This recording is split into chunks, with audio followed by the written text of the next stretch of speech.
Salut à tous, bienvenue donc sur ma chaîne. Ça fait un bouton que j'ai pas publié, donc Thierry #Henry. Donc aujourd'hui je vais te présenter dans cette vidéo donc, comment avoir donc la meilleure année que tu puisses avoir. En 2021 est passé, donc en 2022, comment faire meilleur qu'en 2021, qu'en 2020, malgré une année qui va être difficile, paraît-il, sur ce que disent les financiers. Je te dis tout après la présentation.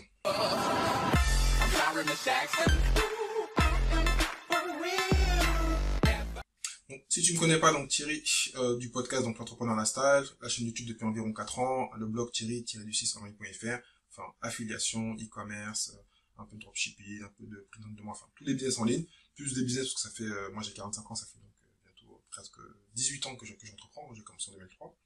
Donc voilà, parenthèse, pour ceux qui ne me connaissent pas, parce que ça fait un bout de temps que je publie pas, je publie donc le podcast mais plus de vidéos, et là je reprends à fond la vidéo, je vais faire grimper la chaîne YouTube à des stratosphères. Donc tu vois, je prêche ce que je dis.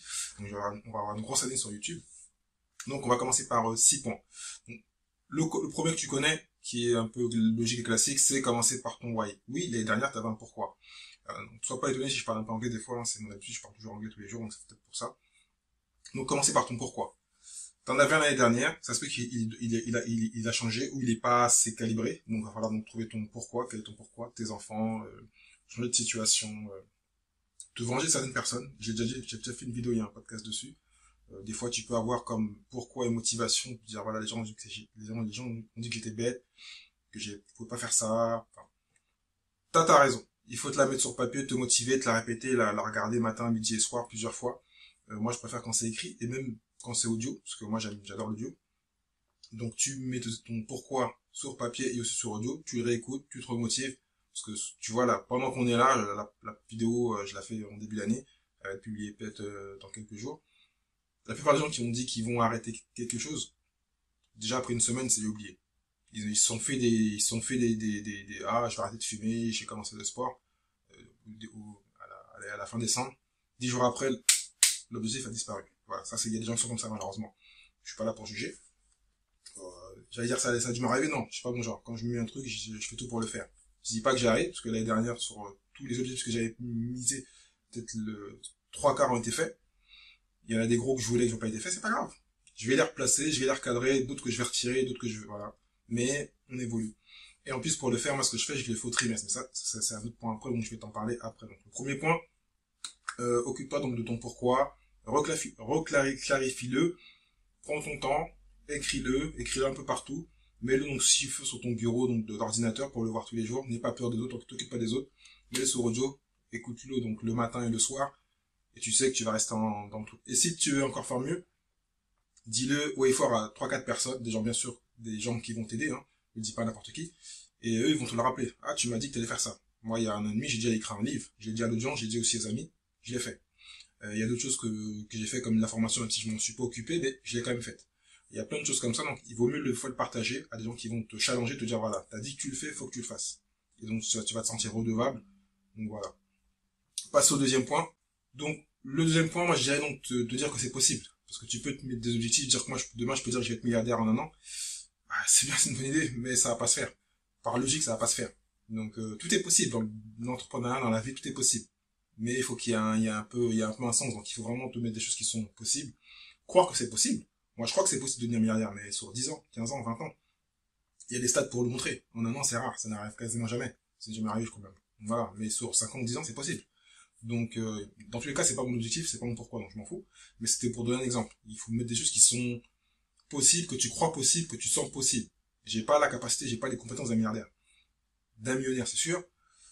Tu cherches des exemples, tu vois, mais voilà, il faut que tu dises, voilà, ce que je fais maintenant, ce que je veux devenir, en un an, en 3 mois, parce que je te dis, il vaut mieux les mettre tes objectifs sur 3 mois, mais de sentir, parce que pour sentir que c'est possible, tu dois devenir quelqu'un, devenir la personne. Si demain tu veux devenir basketteur, il y a des compétences à avoir, il y a des qualités à avoir, il y a un chemin à faire. Donc là, il faut que tu dire ce qui est possible. Actuellement, à l'instant T, qu'est-ce que tu fais? Tu fais des vidéos, tu fais des appels, tu es caissier. T'as un niveau. Donc tu peux pas passer de là à là comme ça. Il y a une logique, donc il faut que tu te mettes ce qui est possible, et tu te fais un chemin sur un an, sur quelques mois, et sur 5 ans si tu veux, comme tu veux. Là, on part que pour une année. Donc, mais après, c'est par étapes. Donc vraiment, te mettre ce qui est possible, te les noter pareil, et te donner différentes étapes. Parce que pareil, pour aller de 0 à 10, en général, tu passes par 2, 3, 4, 5. Des fois, tu fais des bons, mais c'est rare. Donc voilà, il faut se dire que c'est possible et te le rappeler tous les jours, bien sûr. Donc pour aller continuer sur ce point-là, c'est aussi une question de mindset, d'état d'esprit. Si tu crois pas que c'est possible, tu vas pas le faire. Donc il faut aussi te mettre dans l'esprit que c'est possible. Donc ce que je te disais avant, hein, moi il y a des choses que je sais que je peux faire et d'autres je sais que c'est compliqué, c'est pas vraiment d'avoir ce que je veux et j'ai pas les compétences pour. Donc soit j'acquiers les compétences et je fais tout pour avoir les compétences et je vais y arriver. Mais il faut donc te mettre le bon état d'esprit, te dire que c'est possible, pas juste te mettre des choses parce que les gens te disent qu'il faut avoir ça, ou copier sur le voisin, il a un objectif donc d'aller faire 10 pays et toi ça pays t'intéresse pas, ou de devenir entrepreneur, t'as pas envie de devenir, ça n'a pas de sens. Il faut faire ce qui est possible, ce que tu sens possible, et ce que tu as envie de faire. Aussi simple que ça. Donc après, donc pour le troisième point, je te dirais donc il faut faire un point sur ton passé, parce que souvent, j'ai dit souvent sur le podcast, je mettrai les liens vers certains épisodes, où souvent t'as souvent les mêmes pensées qui arrivent, et les pensées négatives. T'as fait des erreurs il y a 5 ans, 10 ans, 20 ans, et elles sont encore là en train de te hanter. Et donc souvent ça te donne des pensées limitantes, ça t'empêche d'avancer, parce qu'en fin de compte, t'es toujours dans le passé. T'es là dans le présent, le physique est là, tu vas aller vers le futur, mais ton cerveau, il est, j'ai raté ça, je suis pas bon, on m'a dit ça, j'ai raté mon mariage, j'ai plus d'amis, j'ai fermé une boîte, enfin, tout ce que tu peux tout inventer, hein, j'ai perdu un enfant, enfin, malheureusement, c'est le passé, tu peux rien faire. Donc, il faut avancer, travailler sur toi, mettre ça sur papier, sur le côté, voilà, et ça, j'ai échoué, mais je ferai mieux. Et donc, te servir de tout ce qui est ces échecs-là pour avancer. Et automatiquement, donc, tu vas pouvoir donc vraiment réaliser tout ce que j'ai dit avant, le pourquoi et ton objectif. Et souvent, ce passé-là peut te servir de pourquoi. Donc, il faut pas, pareil, t'en servir et avancer et se dire que tu feras 10 fois mieux. Donc, aussi simple que ça. Le passé, réellement, parce que souvent, en plus, ces pensées-là, on les a en se levant des fois et on va en endormir. Et donc, ça nous empêche de dormir, on a ça. Et dans une chose que j'ai fait avec, je crois que c'était... oui, j'ai fait un épisode donc, sur la méditation et sur le cerveau. Et il me semble que je disais, et c'est un truc que j'ai vu sur un podcast, on a environ 60 000 pensées par jour. Donc, souvent, il y a la moitié, quasiment, c'est les mêmes pensées. Des choses qui sont négatives, au lieu d'avoir le positif, on a du négatif. Donc plutôt, scaler, écrire tout ce qui est positif, se les rappeler, se rappeler qu'on est bon, qu'on fait attention à son physique, qu'on mange bien, qu'on aime ses parents, qu'on aime sa famille, voilà. Toujours avoir ce côté gratitude. C'est pour ça que moi je le dis dans mes rituels habituels. Donc le matin, c'est de dire tout ça sur 2-3 minutes, respirer, faire plein d'exercices, me dire voilà, je vais passer une bonne journée, tout va bien, j'ai 3 enfants, je suis en santé, je suis encore en vie, il y a le Covid, je l'ai pas attrapé. Enfin, voilà, plein de trucs comme ça qui font que ça te met dans un bon état d'esprit et il faut se le répéter. Tout ce qui est négatif, on les écrit, on met de côté et on avance sur autre chose. On se pardonne, entre parenthèses, et on avance sur autre chose. Sinon, on va toujours être bloqué et on peut se mettre tous les pourquoi, tous les objectifs, on sera bloqué à cause du passé. Voilà. Donc, quatrième point, je l'ai un tout petit peu dit, mais là, il faudra donc se mettre sur papier et dessiner en fin de compte son projet. C'est ce que moi j'ai fait dernièrement avec mon assistante et aussi donc les personnes à qui je parle donc de mes projets. Et donc je me suis dit donner un objectif sur 3 mois, ensuite 6 mois, enfin et sur l'année et même sur plus longtemps que ça. Hein. Et donc bien sûr c'est ce qu'on appelle, t'as dû entendre parler de ça, donc objectif SMART. Donc ça va te permettre, donc je vais te mettre en fin de compte le descriptif. Et bien sûr je vais aller m'aider un peu de Wikipédia parce que c'est même si j'ai appris ça à l'école, voilà j'oublie toujours. Donc SMART, c'est vraiment quelque chose qui est spécifique, donc bien défini. Comme on dit souvent dans l'exemple, c'est quelque chose qu'un enfant pourrait comprendre. Comme ça, au moins c'est simple. Je vais demain rajouter un zéro de plus sur mon chiffre d'affaires, et tu te fais donc le calcul au mois, parce que c'est vrai que tu donnes des fois un chiffre à l'année, mais tu le fais au mois, même à la journée. Et tu fais des calculs simples, des choses vraiment que tout le monde pourrait comprendre. Comme ça te permet d'avoir une sorte de tableau de bord de ce que tu vas faire, et tu peux avancer donc tranquillement. Ensuite, quelque chose qui soit donc, mesurable, bien sûr. Parce que si tu peux pas mesurer, en fait, quand tu fais rien, hein. C'est dans tout ce qui est réussite en général, il faut te dire, comme je disais avant, passer de 0 à 1, x2, x3, et donc, t'as des tableaux, même si t'aimes pas ça, mais te le dire, te mettre sur papier que si tu veux réussir un objectif, tu veux perdre 10 kilos, enfin 12 kilos par exemple en un an, c'est mieux de perdre 1 kilo par mois. C'est mesurable. Tous les mois, je perds 1 kilo, à la fin de l'année, ça fera donc 12 mois, 12 kilos. Je te donne un exemple basique, mais bon, tu m'as compris. Tu peux le voir un peu partout. Donc, tout ce qu'on peut mesurer. Et donc, à fin du mois, au fin de la semaine, tu vérifies, ah, j'ai réussi une première étape, une deuxième, une troisième. Donc, comme c'est avant. C'est pareil. Donc, tout ce que je vais dire, tout ce qui est cet acronyme SMART, va te permettre de te faire comprendre qu'il faut vraiment faire simple, pas essayer de compliquer le truc. Donc bien sûr que ce soit donc acceptable, même si c'est quelque chose qui est de fond mais acceptable et ambitieux, mais donc quelque chose qui soit donc qui va te motiver et que tu vas pouvoir faire, donc qui rentre aussi dans l'esprit donc de possible. Et donc toutes ces choses-là, voilà, il faut vraiment que tu te ça mis en tête, tu dis que c'est possible, parce que si au fond on a deux parties dans le cerveau, donc ton subconscient te dit que c'est pas possible, tu vas faire tout ce que tu veux, ça marchera pas. Donc vraiment que ce soit acceptable, que les gens autour que ce soit possible, automatiquement ça va le faire. Donc quand je disais donc acceptable, c'est voilà, ce soit quelque chose qui soit atteignable. Donc par contre le A dans le smart, on peut mettre ce qu'on veut, mais c'est plutôt souvent atteignable. Donc dis-toi que ce soit quelque chose qui soit atteignable et réalisable, comme j'ai dit avant, et pas un truc qui soit wouhou et qui sort de la planète et que tu vas demain toi aller sur la lune durant. Non, c'est pas possible. Donc toujours réalisable et donc atteignable. Voilà. Et je l'ai dit indirectement, donc qu'il soit réaliste et donc réalisable. Donc voilà, le smart est assez simple, il se ressemble, hein, un objectif. Donc pour finir, parce que j'ai été toujours, quand tu fais une vidéo, ça j'avais oublié ça, tu te fais embêter, enfin voilà, comme par là ça sonne au même moment. Donc parenthèse. Donc quelque chose qui soit donc réaliste et donc que tu sens que tu vas pouvoir atteindre. Si c'est pas réaliste, tu vas être démotivé, donc tu vas pas pouvoir y aller.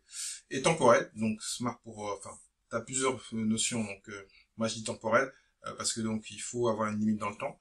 Il y en a qui font des objectifs sans motivation de temps, mais c'est mieux d'avoir une date pour te dire que, après souvent la date souvent tu l'arriveras jamais, hein, mais tu seras en avance ou un peu en retard, mais au moins c'est d'avoir une date pour te fixer des étapes, soit au mois, au trimestre, donc te mettre une temporalité et te dire que bah, à cet instant-là, tu t'auras eu ça et puis tu pourras passer à autre chose. Et souvent, en fin de compte, quand tu arrives proche de ton objectif, tu passes souvent à autre chose parce que bah, il faut te remettre un objectif. Tu ne passes pas comme ça sans rien.